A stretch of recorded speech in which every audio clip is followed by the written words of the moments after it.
as you know, this is part of a millennial series that the Muskie Archives is doing. And as I was saying to somebody earlier, it occurred to me that a millennium is not an insignificant moment in the history of the planet, and that in order to capture it from the commercial world that was making lots of bucks on it, I thought the educational world ought to capture it for a reflective moment. And so we came up with this series as a way of trying to stop and think a little harder than we normally do. We try very hard to think hard here all the time about certain key issues, and certainly technology is one of those issues. And of course, immediately one name popped into my head as the person who could do this with real aplomb, and it was Seymour Paperta. And then I thought, how can I add drama to it? So I called Angus King. No, I didn't. As many of you know, I didn't. But it does add a certain kind of significance and brings home the importance of thinking hard about technology and what it means in a variety of spheres. But I think most importantly, what does it mean in the way in which we teach and learn? As we move into the information age, it seems to me, as we move into it, we're in it. And some would argue we've always been in it, but we're in it in a new way. It's important to think hard and reflect hard about those sort of things. And Dr. Papert can help us do that. Many of you know him, but just briefly, let me introduce him to those of you who do not know him. He's a mathematician and one of the early pioneers of artificial intelligence, and is recognized and has been recognized for a number of years as really one of the basic seminal thinkers in the broad, big picture of what the computer, as a kind of icon of a certain technology, means to the world we live in. Professor Papert was born and educated in South Africa, where he participated in the anti-apartheid movement.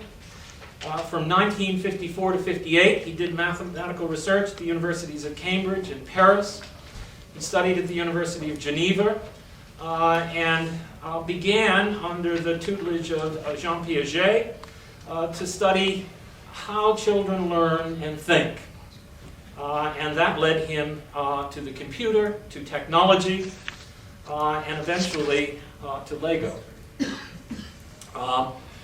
He's the author of many, many books. The Connected Family, Bridging the Digital Generation Gap in 1996. Mindstorms, Children, Computers, and Powerful Ideas, 1980. There's also a product out by that name, connected to this book. The Children's Machine, Rethinking School in the Age of the Computer in 1992. He has won numerous awards, including the Computer World Smithsonian Award, the Marconi International Fellowship Award, and the Lifetime Achievement Award of the Software Publishers Association.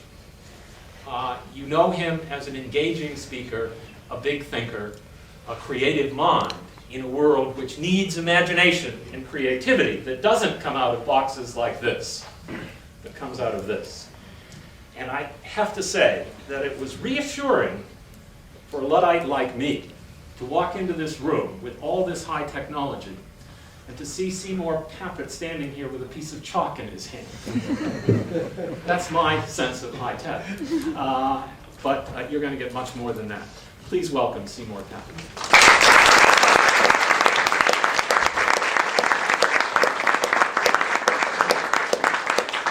Well, thank you, Jim. I don't know how to live up to that, but what can we do except try? I guess this week the question to ask in Maine is, why should every 7th grader have a laptop computer? The short answer is, well, every 7th grader should have a laptop computer because everybody should have a laptop computer. And why? Again, the short answer is, well, I have one. I wouldn't be able to do a quarter of the things I do without it. And everybody I know very, very few exceptions, engage in any sort of intellectual creative work, writers, artists, historians, mathematicians, they have and use these things. So it seems obvious that it's the prime instrument for our days for intellectual work. Now, you might not think that the work of kids is intellectual. If you don't think that, that's why we're in such trouble. It is, it ought to be. And so they ought to have this instrument. And having said that, we turn to the longer answer, including why is it that anybody would resist this? Why would it occur to anybody to deprive them of this intellectual tool? Since many of the people who want to deprive them of the intellectual tool themselves would protest vehemently if we tried to deprive them of their computers. Well, my long answer starts with why there's such conservatism about school.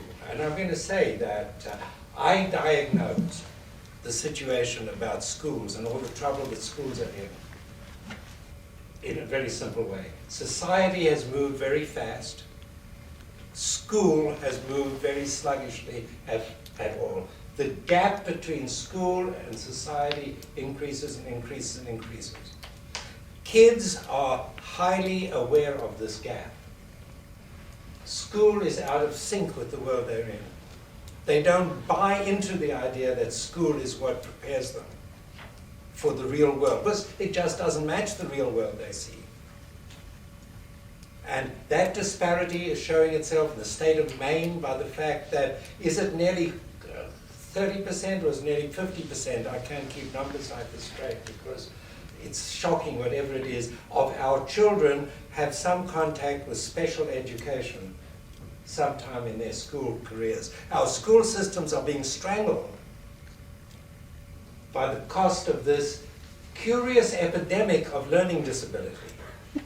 Now, it's pretty amazing. There wasn't any such thing 30 years ago. It's like the AIDS epidemic that sprung from, well, we know where that one sprung from, although it took a long time to find out. And perhaps we need to spend as much time and effort to find out, where does this epidemic come from? There's a notion called, I've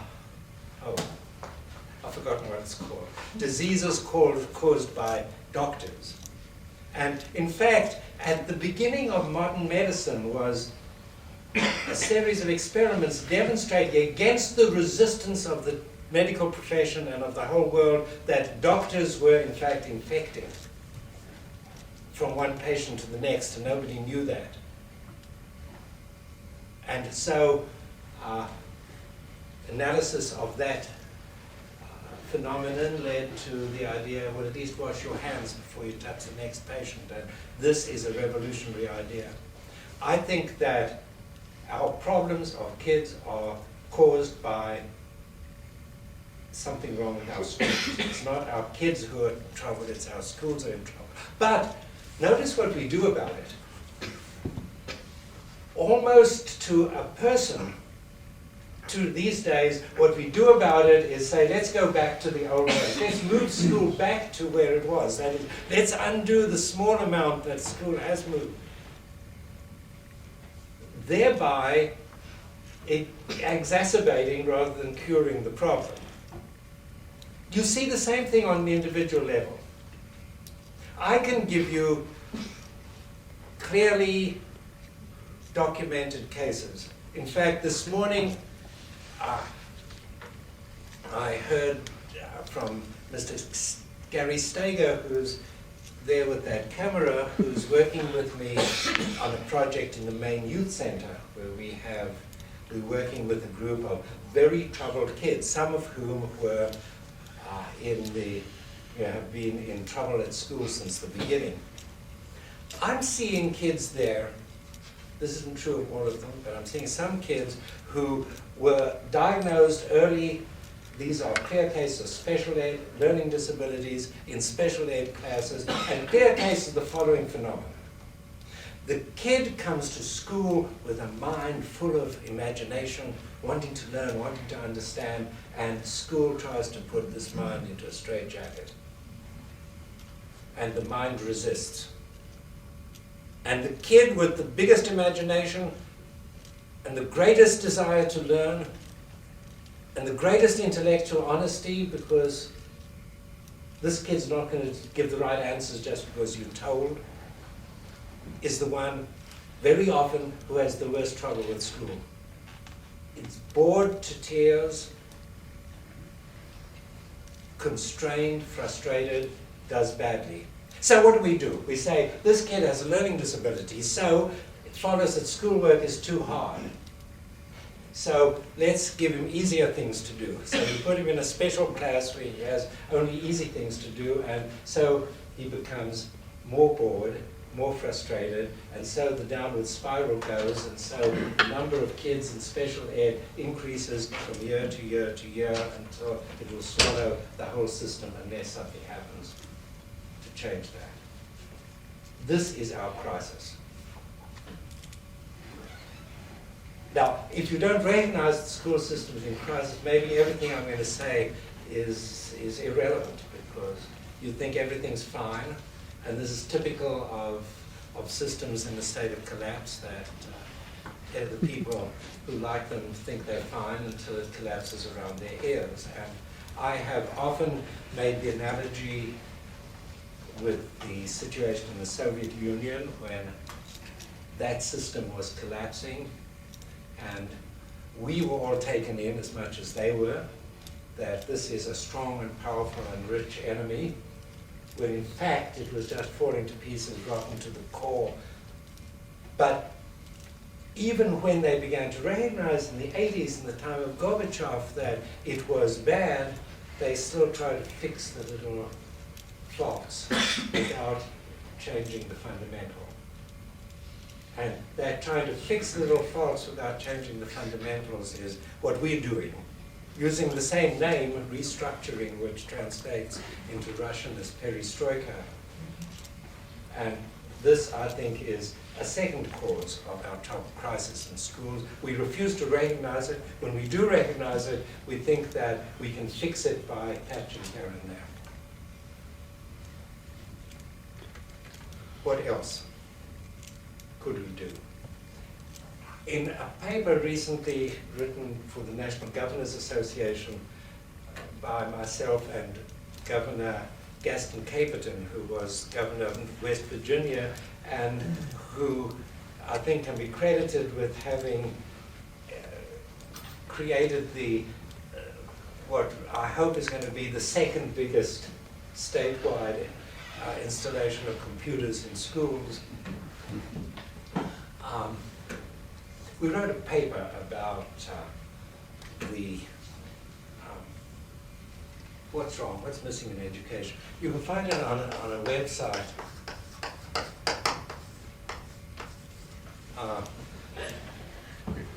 Where we examine, there are a lot of causes. People say there's a lack of funding, or there's a lack of research, there's a lack of teachers, it's a lack of...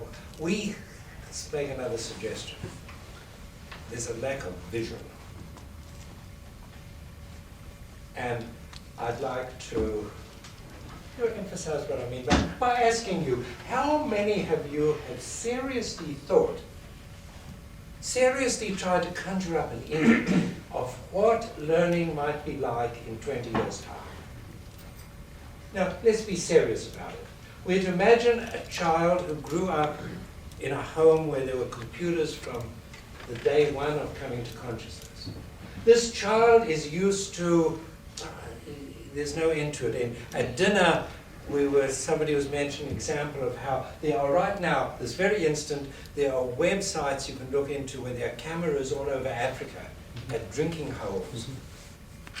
Not mad, nobody's doing it. There's direct contact with nature there, by the way. Somebody asked me about that. And you can just go into it, and maybe you see nothing, or maybe you see a lion, or there's no end there, you could see anything, the camera's just there, and It's pouring this information into the web and you can tap into it at any time. Wow. Okay. Suppose you've grown up with that kind of experience and you come and sit down in first grade and they open this textbook with a few little pictures of places in the world, so-called geography curriculum. What you say? What's this? You say. You won't sit for it. It doesn't make sense. It does not make sense for us to think that we can continue business as usual, fixing a few faults and a few leaks in the roof and a few other little problems that schools might have. We need something radically different. And we're going to have something radically different. That's not what our choice is, any more than it was the choice facing Gorbachev and the others in the Soviet Union. There was going to be something radically different. Where they had a choice and they made it the wrong way was whether they would wait for things to tumble around their ears and then try to reconstruct from the wreckage, or whether they would take their heads out of the sand and look and see something very different is coming, and we had better do something about anticipating it. We better try to understand what is the fundamental difference between what we're doing now and what might be possible in that future. And we better try to at least do some experiments, some ways of seriously going towards it. Well, experiments can be of different sorts, and again, a much quoted example I'm very fond of.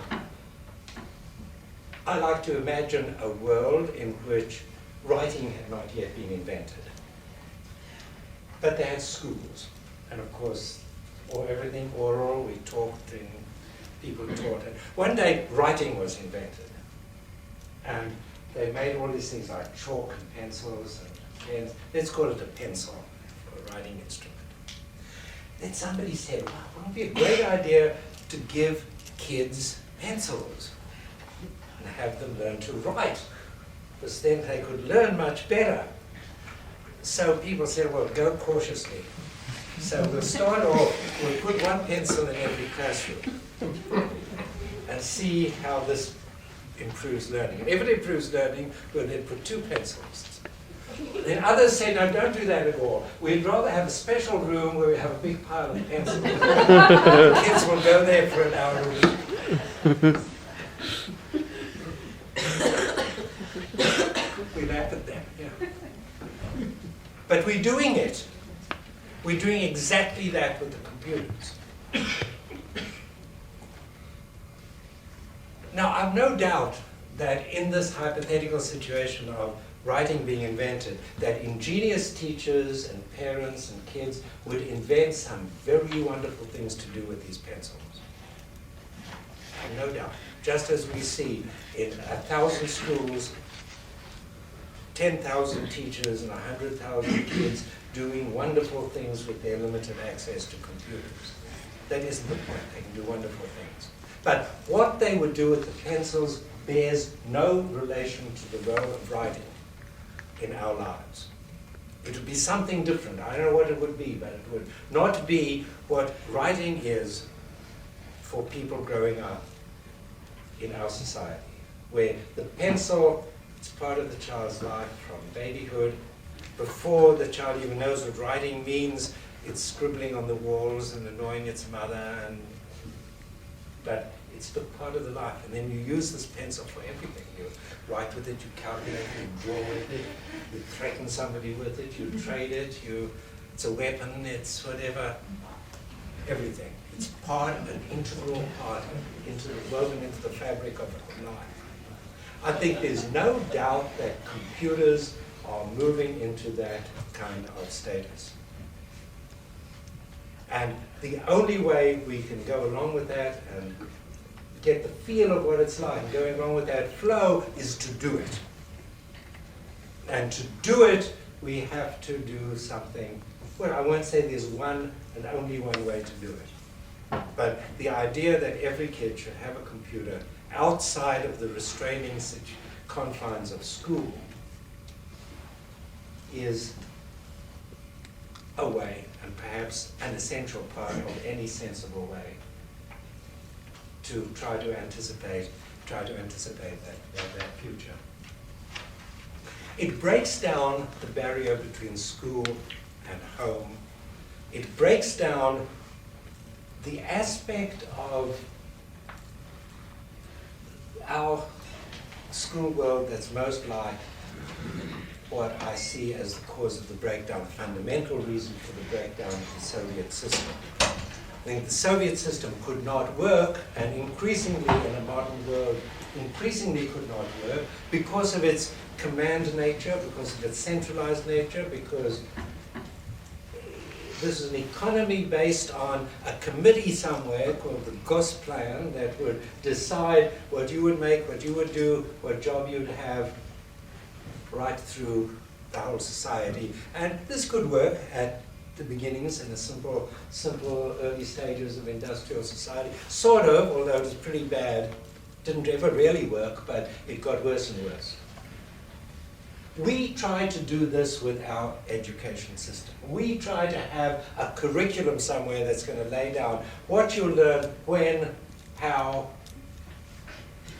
It's an exaggeration to say that it says you will learn this on May 7th because on May 7th this is the appropriate thing to learn, but only a slight exaggeration.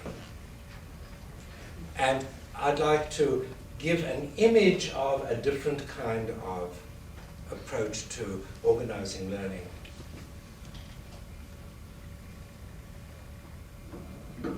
It's related to the concept, to what I think happened in the Soviet system. We're living in a complex and rapidly changing world. In a complex and rapidly changing world, what you need is individual initiative, people being able to pick on a problem and find an idea and try it, and not be devastated if it doesn't work. You will try something else or try and fix it. There was a time when perhaps it was the right thing to do to say our schools should produce kids who can demonstrate that they can do what they were taught to do. No longer. We're living in a world where half the people in the United States are doing jobs that didn't exist when they were born. And I think if this state is going to have the economic future that its natural resources and its people deserve, we'll have to move into a situation where 90% of its people are doing jobs that did not exist when they were at school. So, under those conditions, the goal has to be different. Not that they can do what they were taught to do, because nobody knows what they're going to have to do and you can't teach them to do it. What we need is to produce people who can do what they were not taught to do. How can we make an education system where we produce people who can do what they were not taught to do? We have to have a different approach to flexibility, to initiative, and for that matter to measuring, assessing how well they are, how well they're doing. I think it's a crying shame that it seemed to me horrific that we try to translate the very excellent Maine legislation in the Maine's learning results in general principles into a test where children spend day after day after day answering little detailed questions. I'd rather, why don't we put them in a situation where here is something totally new that you've never seen and nobody's ever seen. How do you handle it? And if you can handle it, you pass. And if you can't handle it, go try again. That would be a different kind of assessment. And that's what we're going to have to learn to do. It's not going to be easy to shift schools into that. And so we have to break down the idea that it's in school only that innovation and learning will happen, because school is never going to be flexible enough in the foreseeable future to be able to do those kind of experiments and groping. So now, I'd like to use another analogy. It's almost become my station identification call recently, and that it's the biggest thing that I'm trying to campaign for these days, and it starts by telling the story that when I was a kid, we didn't have such a concept that is now called environmentalism. In fact, there wasn't that word, environmentalism. There was environment, but it meant much simpler things. The idea of the environment meant the earth, the water, the forests, the air, the whole planet did not exist as a concept. We knew some of the problems.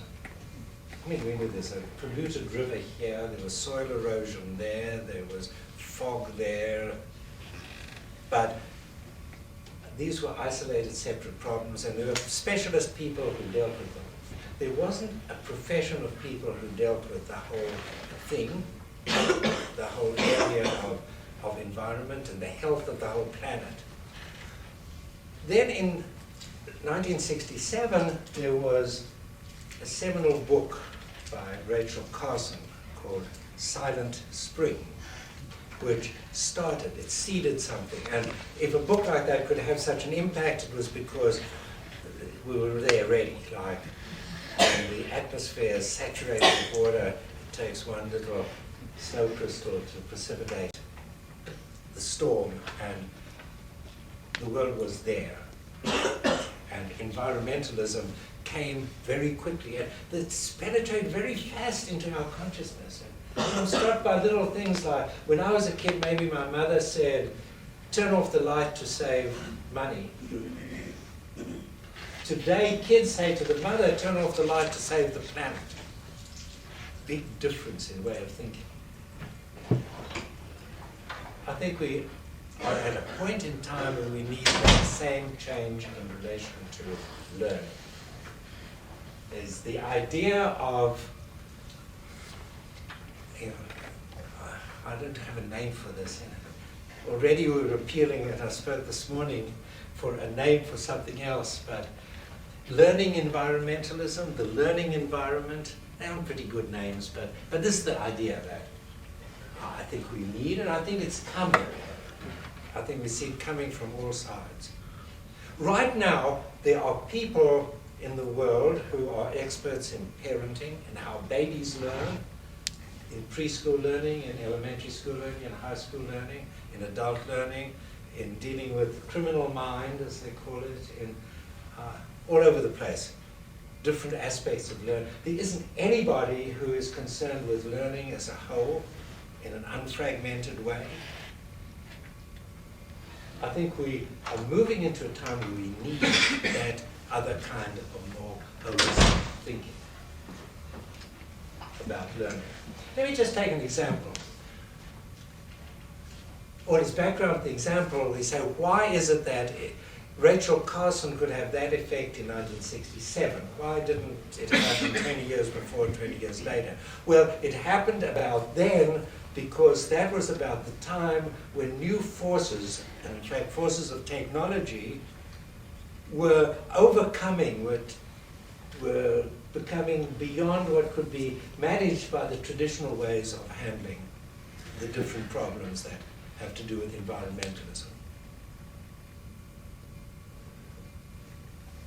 Technology was forcing it, was making a crisis, and was also offering a solution. Was it needed technology, technology made the problem of automobile emissions because they are technology, but we needed even more advanced technology to make the control of the gases being emitted by automobiles. So it's a complicated story. Well, just an example of where I think we're in relation to that, in relation to learning. Again, when I was a kid, I don't think my parents, although my father was a scientist, gave two thoughts to how to teach mathematics, or how should a child learn mathematics. It wasn't their business. They'd send me to school, and a professional in the school would know how to handle the problem. So it's his job. There's Duke Albanese, the Commissioner of Education. It's his job to know how to teach mathematics, because that happens in school. So it was. But Duke's territory is being invaded from many sides. For example, you open up magazines or turn your television set, you're bombarded with advertising for example, for software. Buy the software and your kid will learn math without even knowing it. Leave that aside, if you will or won't. But you as a parent are being asked to make decisions that would have been in the domain of somebody else before. That division of responsibility and labor between the parent and the teacher, the school, and it's disappearing. And this is one of many boundaries that's disappearing.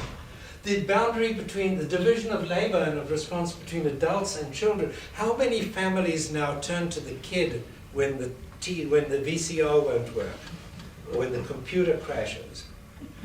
You know, once upon a time it was the adults who knew and the kids who were taught. All of a sudden we're being forced on us, and very embarrassing for some people and delightful for others, that this is changing. The kids know something we don't know. And no doubt kids always knew some things we didn't know, but the things they used to know we thought were childish things. And here is something that everybody knows is of the greatest importance and stuff. The kids know and we don't know. And these are just examples. You can go on multiplying them. What we are seeing is a breakdown of this compartmentalization, this division of responsibility. It's not a matter of decision for us whether it is happening. It is happening. It's a matter of decision for us whether we do something about it, whether we face it and try and diagnose it and try to act. So let's come back to computers for 7th graders. I think one of the wonderful things about the presence of computers in the lives of people is that many kids are now having richer learning experiences at home than they have at school. And that should bother him especially. It does bother him. He's doing something about it. Good?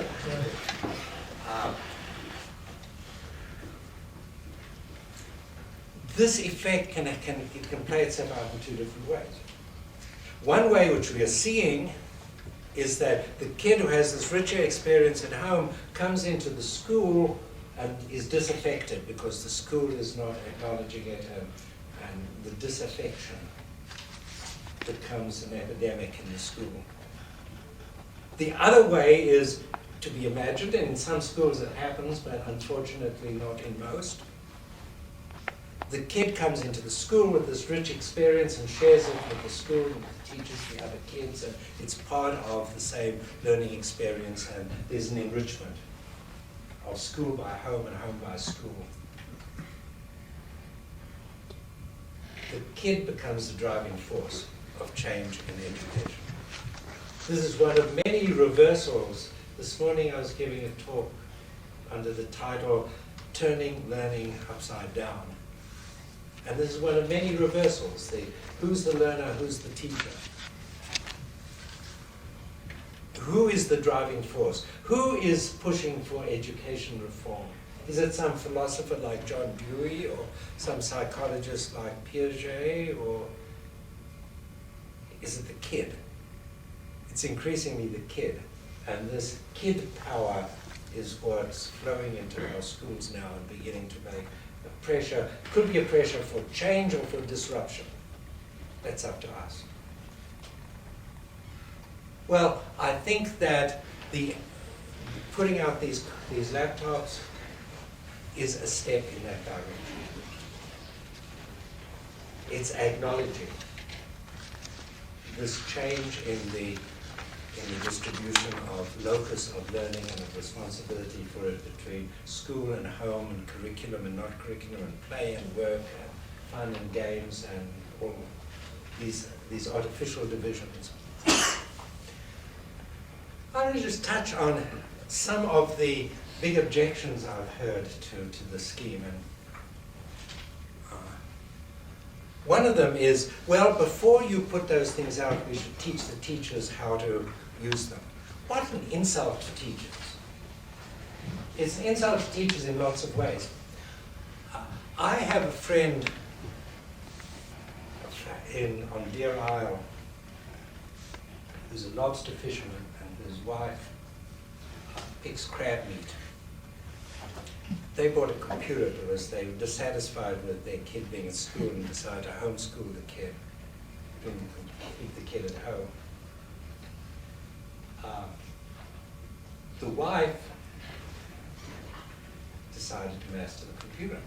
And I've never seen anybody who was so persistent in using those horrible, really horrible technical support lines. When you buy this software and it gives you an 800 number, and you call the 800 number and it says, if you want to press button 3, and if you want to, and by the time you get up to button 8, you've forgotten what you're calling for, and then they put you on hold.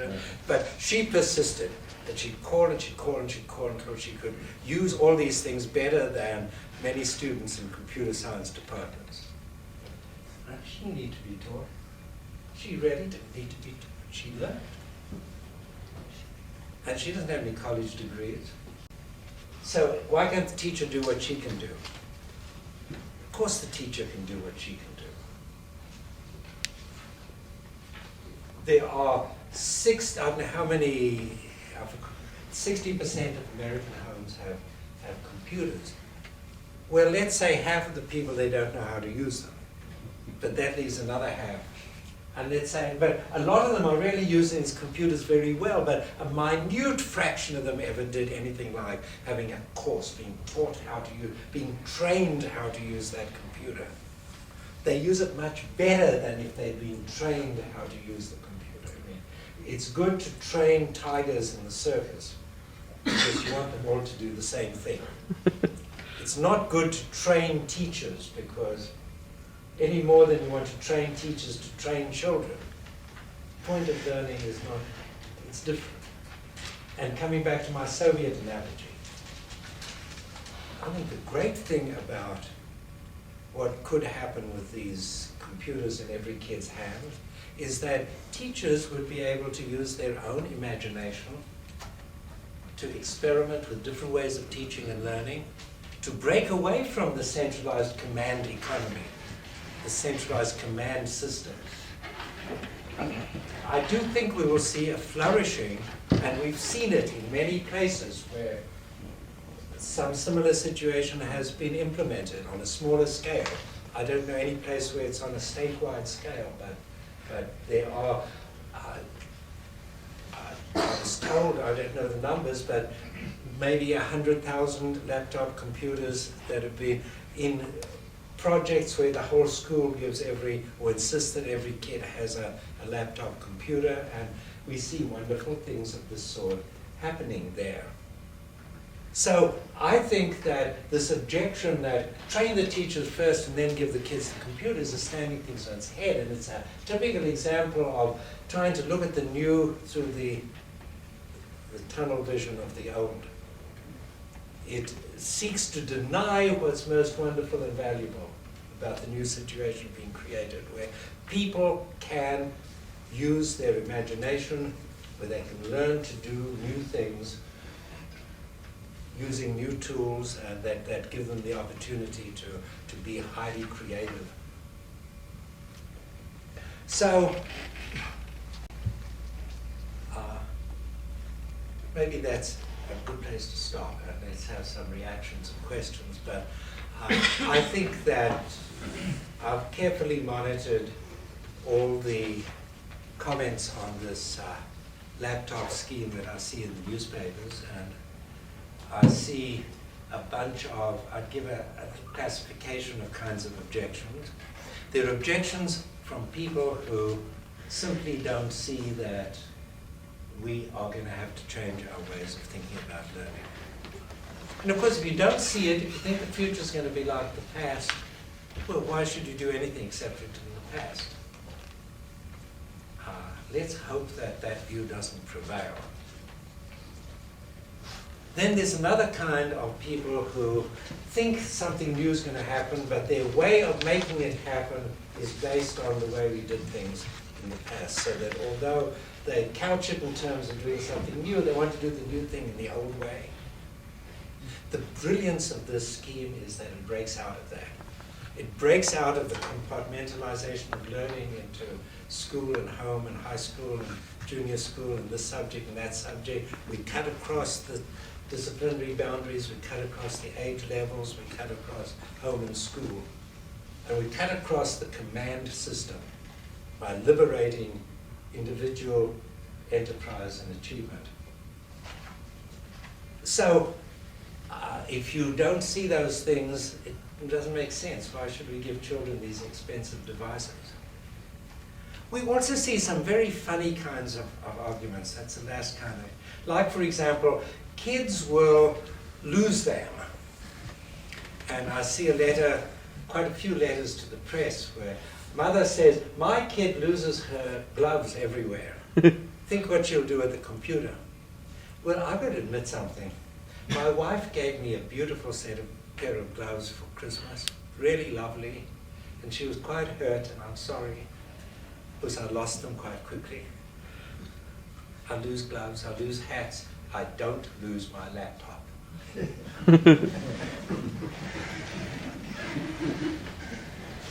Naughty kids. We give teenagers bicycles, they lose their gloves, they don't lose their bicycles. Even their Game Boys, they don't lose their Game Boys. And all the experience of these several 100,000 computers in the hands of kids who've been given laptops, and some of these, admittedly, most of them are in private schools in relatively well-off, where you might say conditions are better for safeguarding property, but some of them are in very poor and socially disrupted environments. The kids look after them. And in fact, we hear stories about how in some of the roughest, toughest kind of environments, the parents protect the kids protecting their computers. So, I don't think, you think one after the other, these objections are not serious. They come from a resistance to wanting to see this change. And I can't blame people. There's little calculations worth doing that I did this morning, and that's that we all spent, I suppose most people in this room must have spent more than 20 years in school. Say you started preschool at 4 or 5 or 6, and you went through K through 12 and college and maybe some sort of graduate thing and some professional school, and that easily adds up to more than 20 years. That means you're well into your 40s before the time you've spent out of school is equal to the time you spent in school. So that impression of school having to be what it is so strong that it's hard for us to shake it off. That's the effort we have to make. If you want to talk about standards for learning and thinking, let's start by setting ourselves that standard of that hard task of being ready to envision alternative futures that don't look like what we have.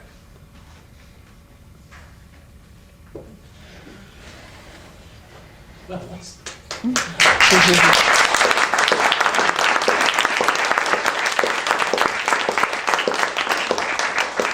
Questions,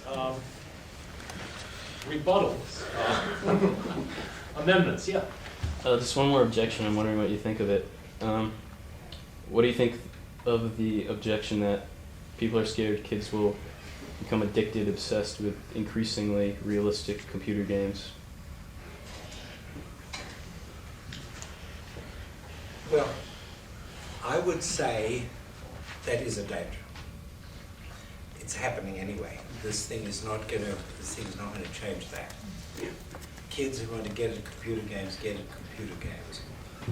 I think that being able to have this integrated approach so that the home computer is integrated with what they're doing at school offers you the opportunity to give them more interesting and exciting things to do with the computer.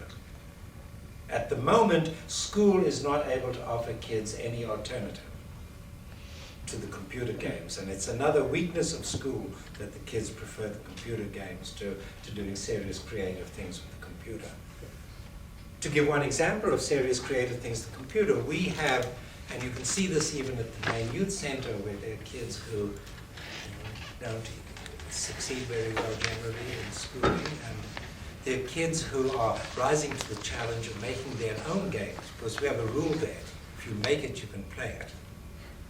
And they learn enough programming and enough of the kind of mathematics you need to refer to positions on a screen and shapes and directions to be able to make a game.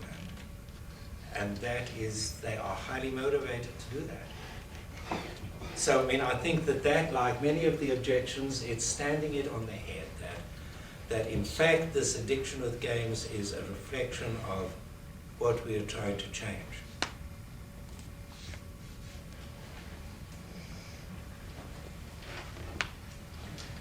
The image I got as you're talking about a vision was, what came to me was like a post-Gutenberg era. In other words, I think we're still, as teachers, locked into a worship of the printed word and how that carries over into religion. And I think some people misuse the interpretation to worship the Bible rather than the spirit or the word of what it was meant to, the purpose underneath the objectification. And I think sort of teachers maybe are locked into, how you say, a control of the system by controlling the methodology of teaching. Well, yes, and worse than that, I think that our definition of knowledge is what can be written down, an answer to a question. Yeah. This is what we test after all, and so can we be surprised if kids and teachers get the impression that this is what knowledge is? But that's not the important kind of knowledge. It's a relatively very minor kind of knowledge that can be written down and taken as the answer to a question. Yet entirely, that's all we try to test, to see whether our schools are successful or not. I don't think, though, I mean, I think the written word, writing and language, these are wonderful things. But there's a lot of knowledge that's not only not written, but isn't even linguistic, isn't even verbal.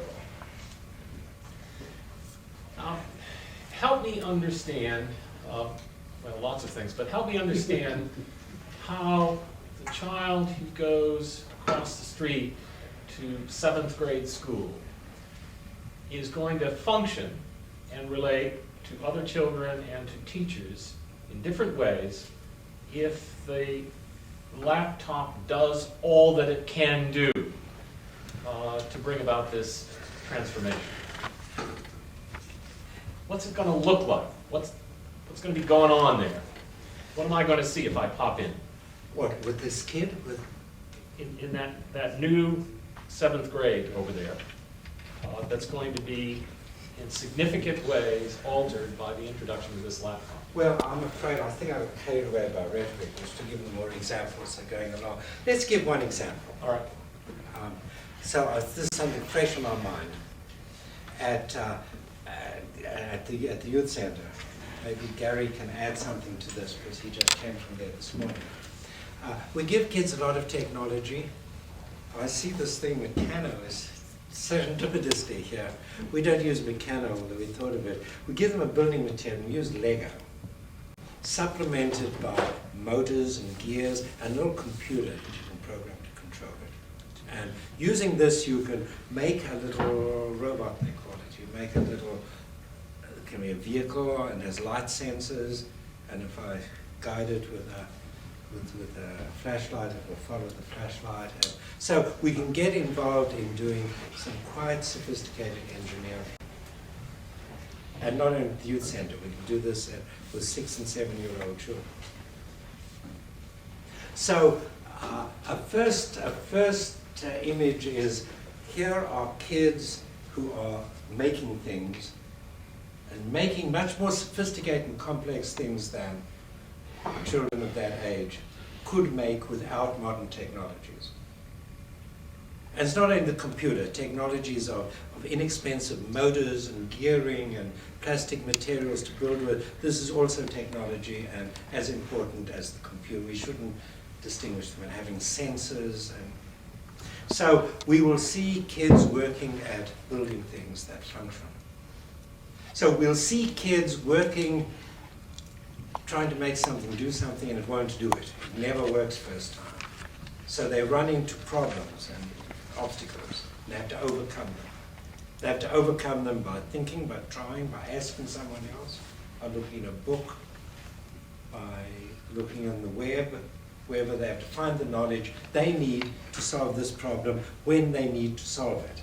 So that goes very much against the curriculum idea of you will learn this piece of knowledge because it's May 7th in your 8th grade. You will learn this piece of knowledge because you want it now and you need it now. So we'll see a lot of this kind of making things. And it mightn't be that mechanical thing sounds very sort of male-gendered, but this morning I gave an example of two girls who made this simulated kitten and cat. Yeah. Or they might be making a movie. With modern technology, we can not only turn a video camera, we can edit it, and we can make really high-class, professional-looking movie. We'll be doing things like that. In order to do that, you need a lot of know-how of all sorts, including a kind of know-how that our schools are very bad at giving. That is, the know-how of how to manage a project that continues over a period of time. One other thing, building and understanding what happened. Interesting, one of the projects we've been doing, it's still going on now at the youth center, is a challenge to make a vehicle in phase one that will climb up the steepest possible slope. And it's amazing, they're really working at it, and they climb up a slope steeper than any mechanical engineer. I've asked a lot of experts, how steep a slope do you think you could make a Lego vehicle climb? And they say 45 degrees, 64. Is it that the best so far? Well, the 4-foot car does better than 90. Well, we'll talk about that too. You know, that's interesting. But working up this very steep slope, so they'd have solved a lot of mechanical problems. But the aspect I want to emphasize, two aspects about that. One is, the way we set this up is you make your vehicle, you increase the slope until it won't work. When it doesn't work, you say, well, why has it failed?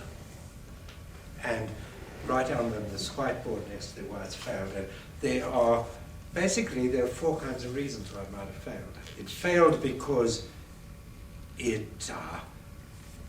fell off.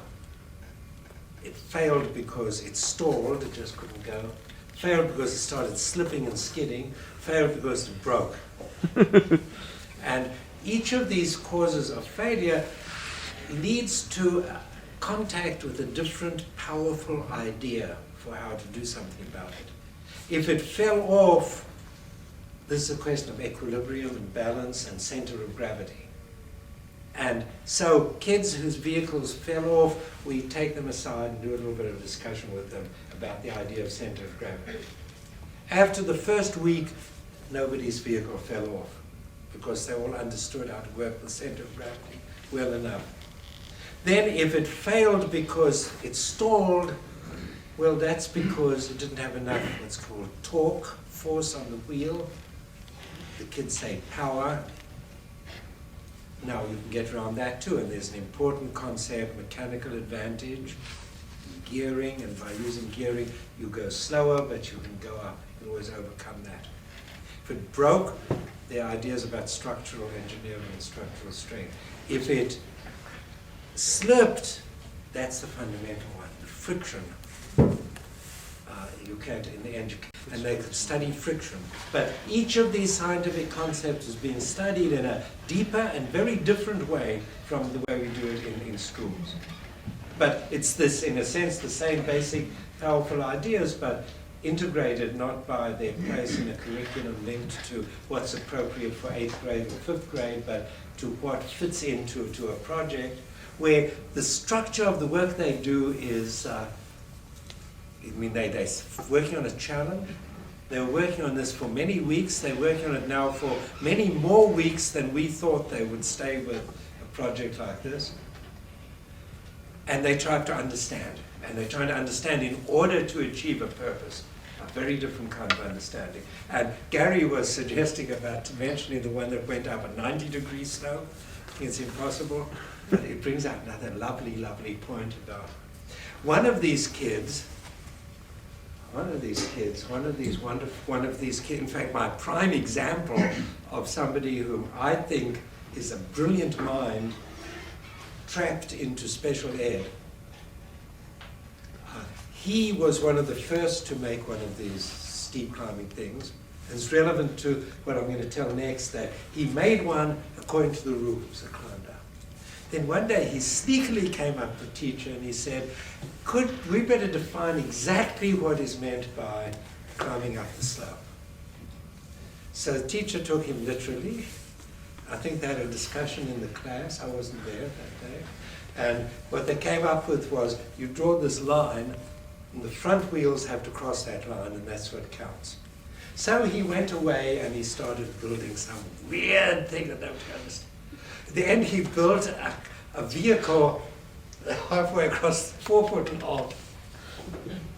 And this thing, much longer than the ram.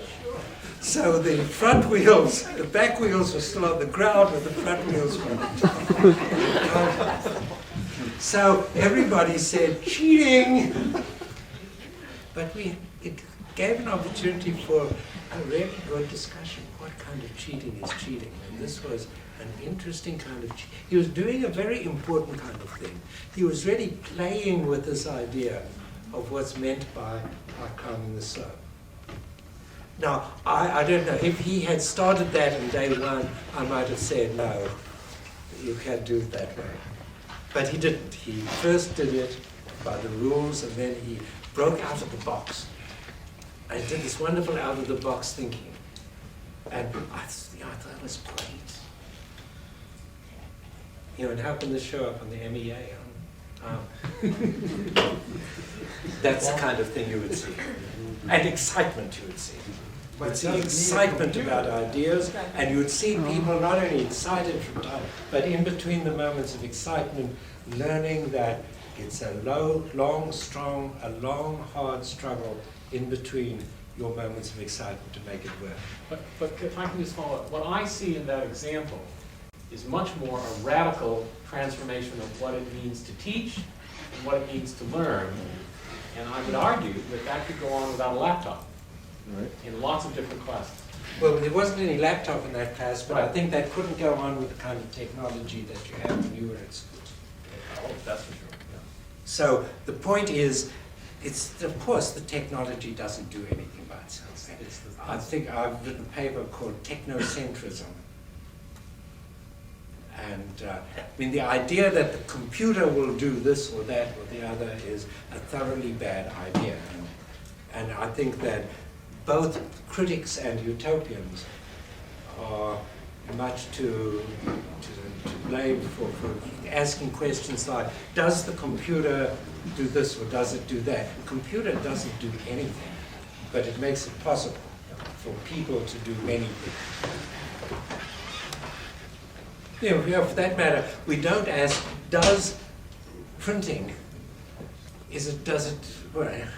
what does it do? And if you read, you can read pornography and you can read fascist propaganda and it does one thing, or you can read lyrical poetry and romantic idealist visions of society and it does another thing to your mind. Yes?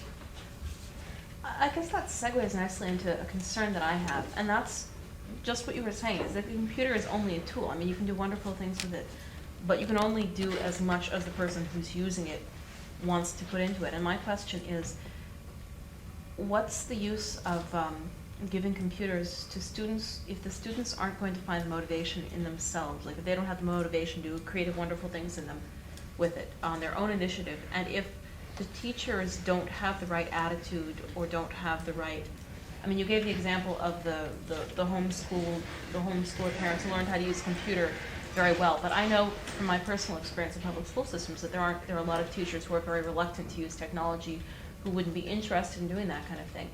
And I mean, how do you deal with people who don't have the motivation to learn how to use these things well? I mean, isn't what we need more a change in attitude than a change in technology? Okay, well, that's a complicated and many aspects of that question. But first, let's start with how do you deal with people who aren't motivated? Do you know anybody who is not motivated to do something? I don't. Everybody is motivated to do what that person is, what he or she is interested in doing. You don't know there aren't any little children who aren't motivated to learn, or they wouldn't. They come into the world highly motivated learners. We teach them to be unmotivated. We teach them to be unmotivated by trying to force them into a constraint or a mold that might not fit their, and if it happens to fit what they like, they do wonderfully well. If it doesn't happen to fit, they do very badly. It's the fault of the mold, not the fault. But I don't believe that when we see, I mean, these kids we see at this youth center, for school, there couldn't be a group of kids who are less motivated as school students.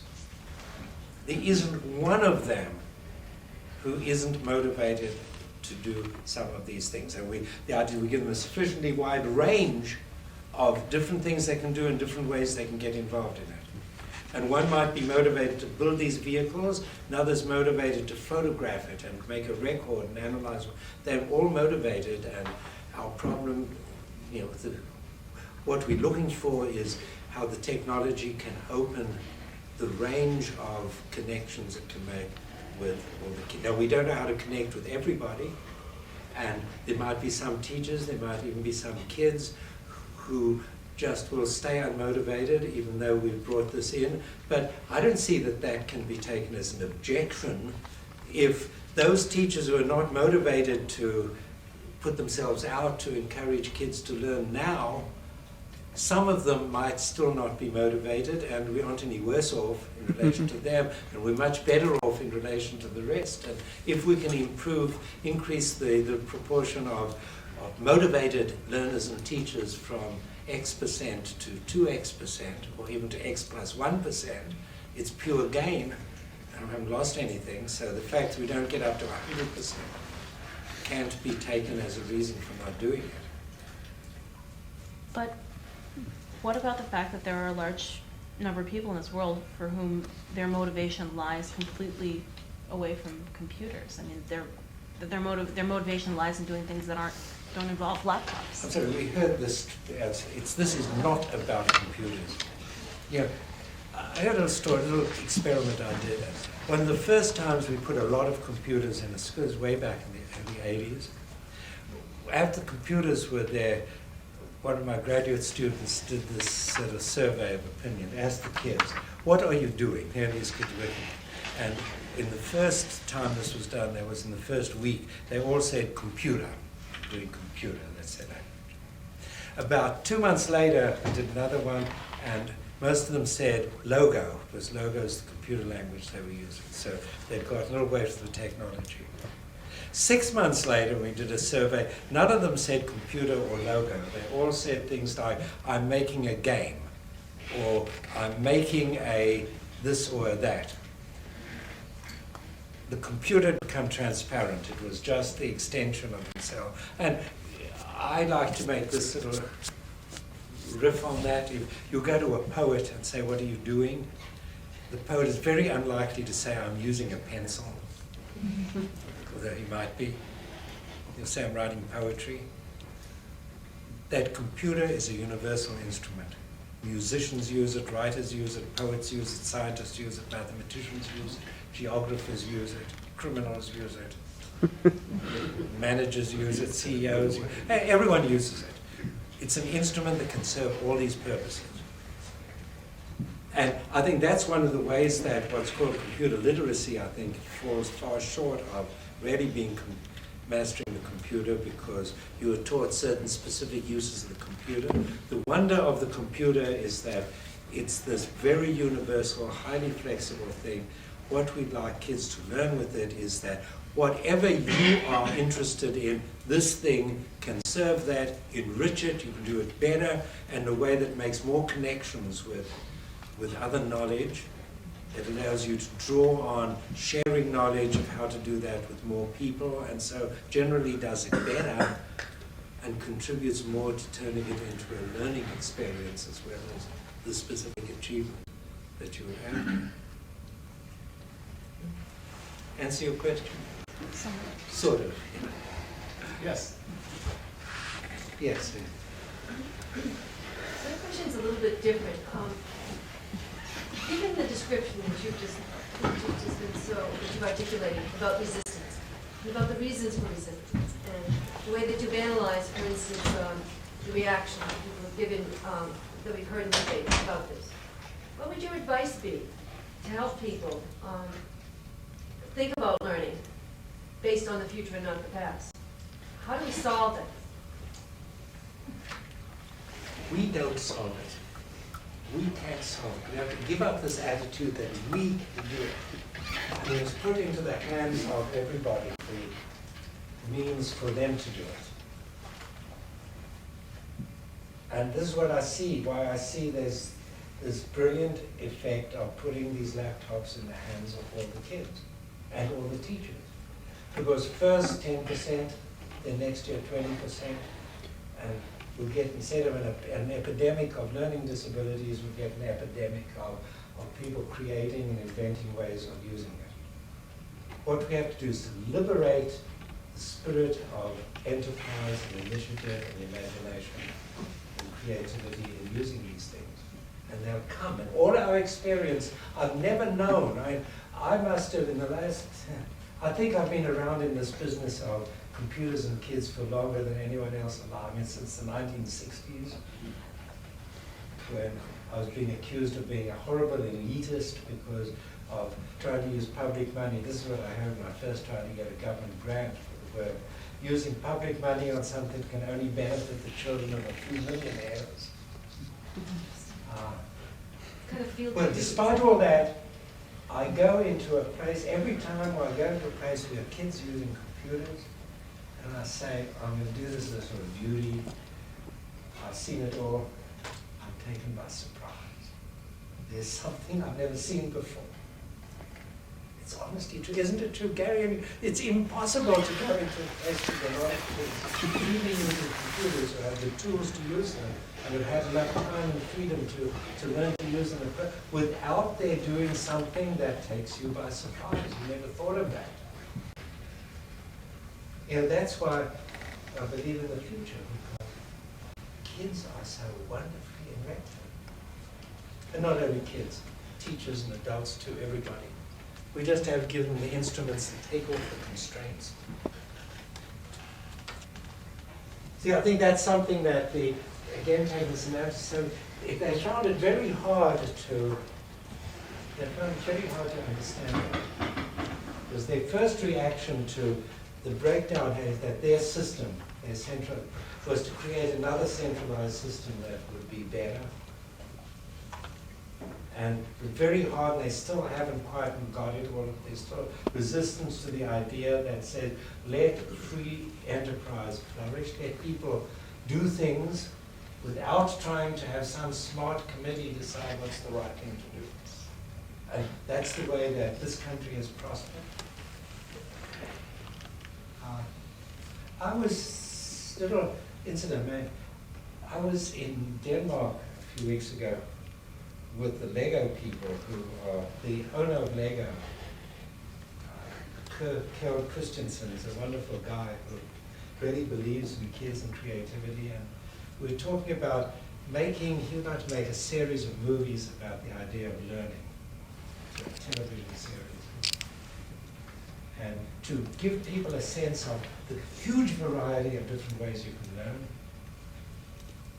And we're thinking about what are the ideas, and what are the ideas people don't usually associate with learning. And I would say, what is it about Lego? There's that Meccano stuff there. It's wonderful stuff too. I grew up with that. But when we were thinking of what building materials to give kids, we considered the Erector set, the American version of that, and that's a British thing. Anyway, And we're considering Lego versus that. And an interesting thing about Lego that made us choose Lego was that you can improvise. I mean, if you're building out of that stuff, you have to plan it and you screw in the screws and you make what you decided to make. With Lego, it's kind of like molding out of clay. You can build, you can change it from your piece, you can improvise. And then a little bit improvise. That's great. Maybe I was carried away, maybe over carried away by this, but maybe improvise is the great American idea. Like jazz music. When jazz first came out, people were very angry that this music should be there. It's not just they didn't like it, because it wasn't music, it was improvised. Because the musician doesn't do something that's laid down in advance. And I think maybe that's improvisation.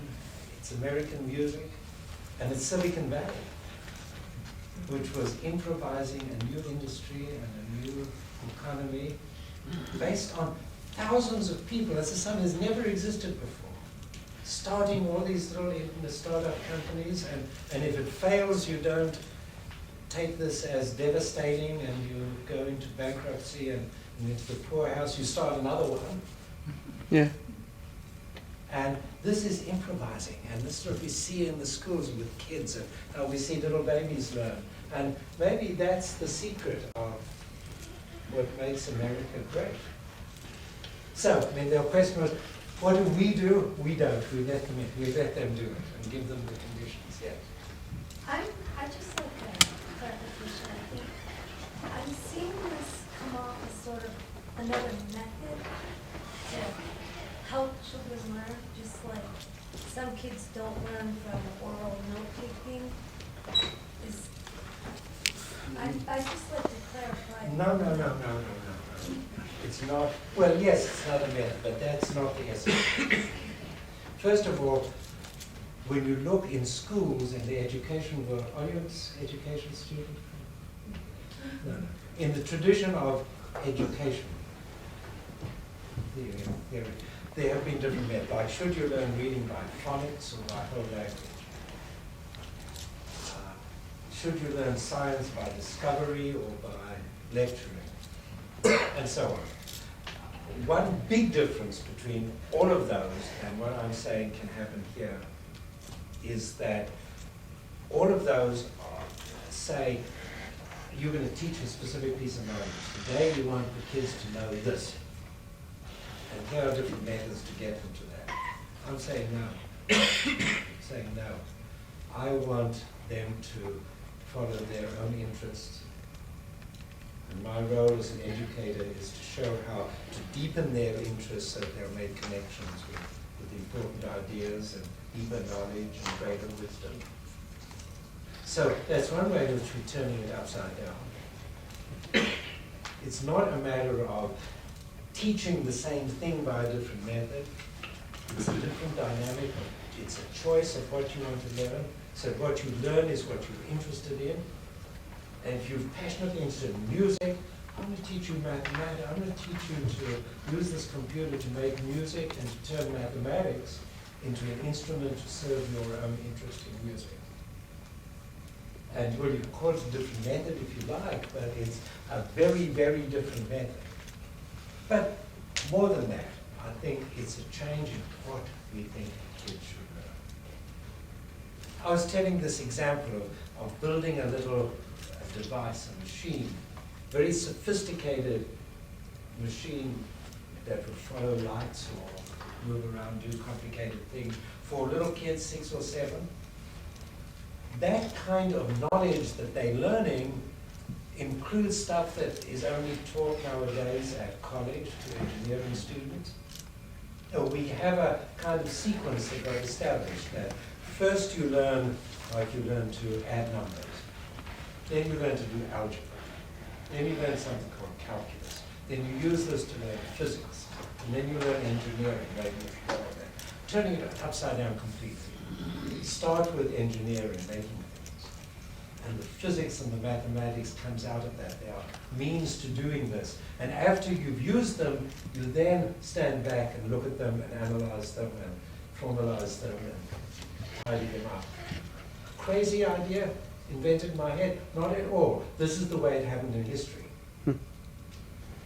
Mathematics didn't start by people first learning to add, to do fractions and then finding a way of using it. It started, there were those Egyptians who had to predict the Nile and build the pyramids and do their trading.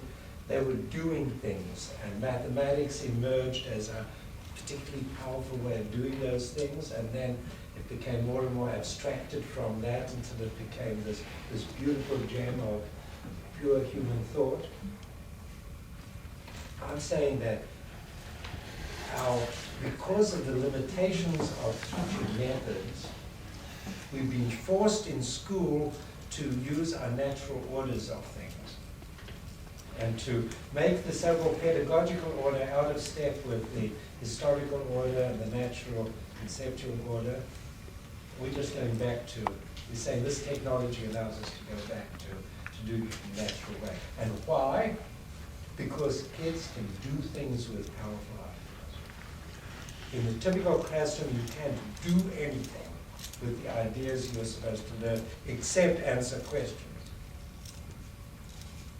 We can, with this technology, put kids in a position where they can use powerful, modern, sophisticated knowledge, and that's a huge difference. And I wouldn't call it the difference in method of teaching.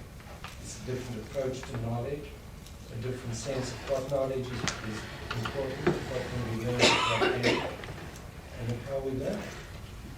Okay.